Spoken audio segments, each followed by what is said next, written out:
expensive. They were like retail for like $400.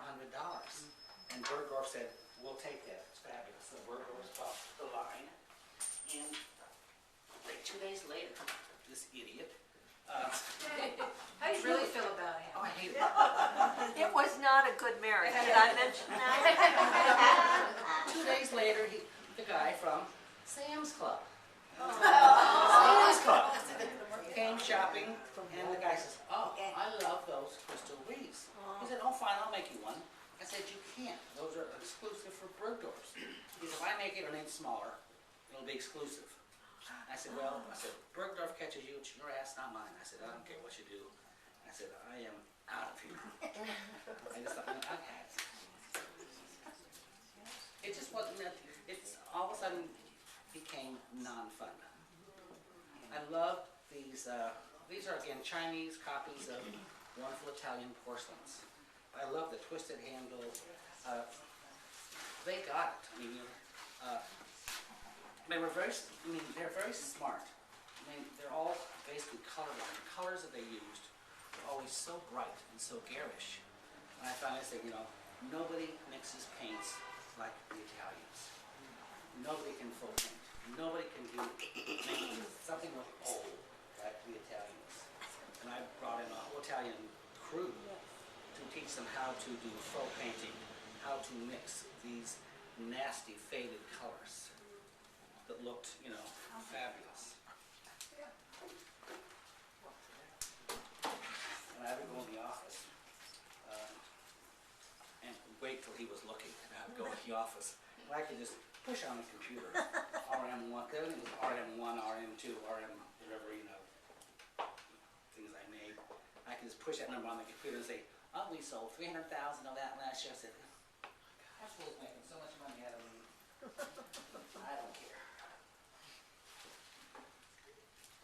I want to put these wonderful cabbages.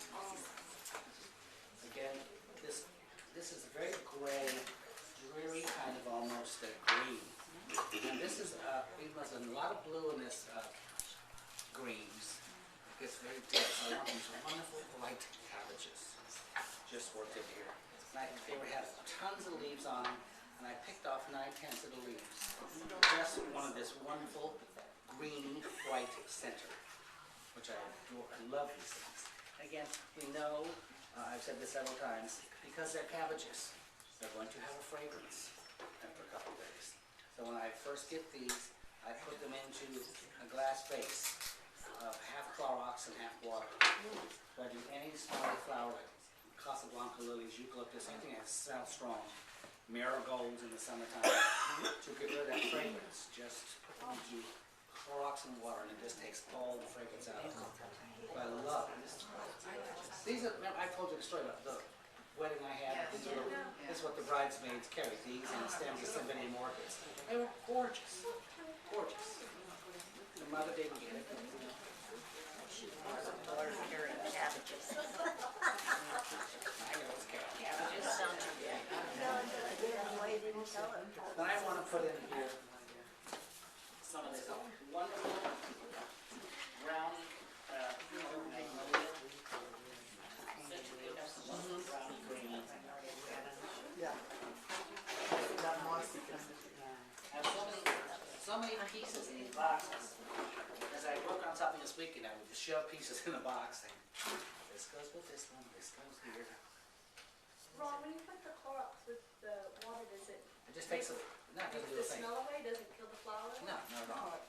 It's half and half. It's only overnight. Not the rest of the time. It's just to take the photos off. It keeps the water. Yeah, we'll get it out lucky. And these are one of the things I did in China. They're real cones from plastic stems.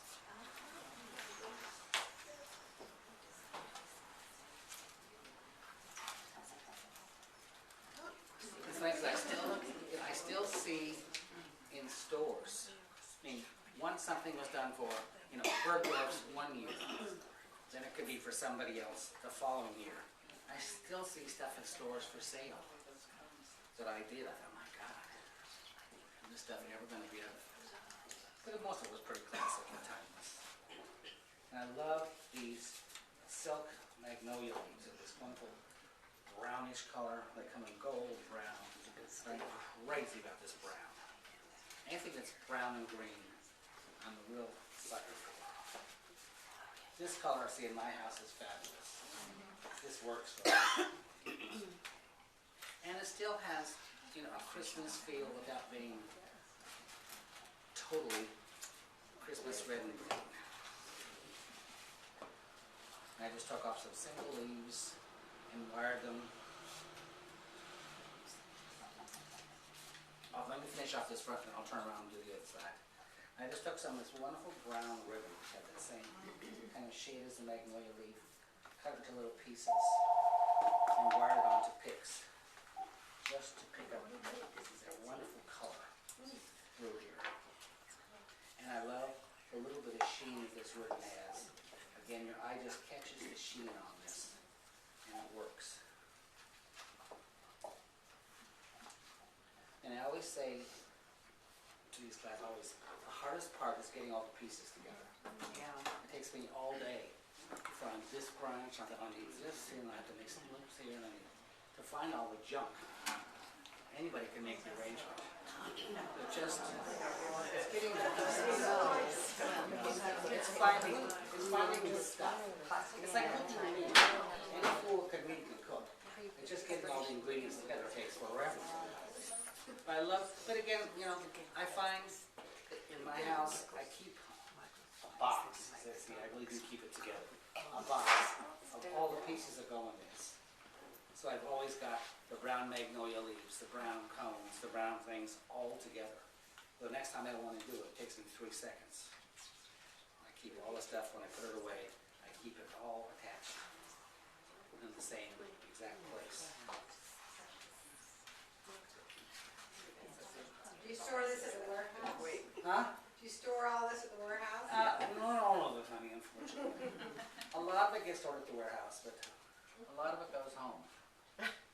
But I'm lucky, I have a 6-bedroom house, full attic, full basement. Crammed. Crammed. But, someday you'll all see it, if I ever get it cleaned. Like right now, I had a leak last year, so my dining room ceiling caved in. After a $35,000 roof this summer. And now they're going to put the ceiling back in again and reupholster the chairs. But just that is so beautiful. Green and white and brown. It's just classic. It's beautiful. And I love the scale of it. Just you're better off in your house. I always tell my clients, do 1 or 2 big things. You don't need 10,000 little bitsy things. Do a couple big things and make a statement. Do you just have oasis in there? Oasis. No water in the jug? There will be. It can be. Right now it's 1 block oasis that I put on top and I push it down to measure how, and go back and shave off so just 1 block fits in there and another half a block from there on up. It's a block and a half. But you don't need to put water in it every so Oh, yeah. Oasis is so you do it. Usually I wait like get the arrangement done, then add the water to it. If you don't have water, these things aren't going to last. They need to be, and again, a turkey baster is the easiest way. You can just put it right where you want it, instead of trying to pour a pitcher of water in there and slop water everywhere. A turkey baster, you can just fill it up and put it right where you want it and squeeze. A turkey baster is by far the simplest thing when it comes to watering these things.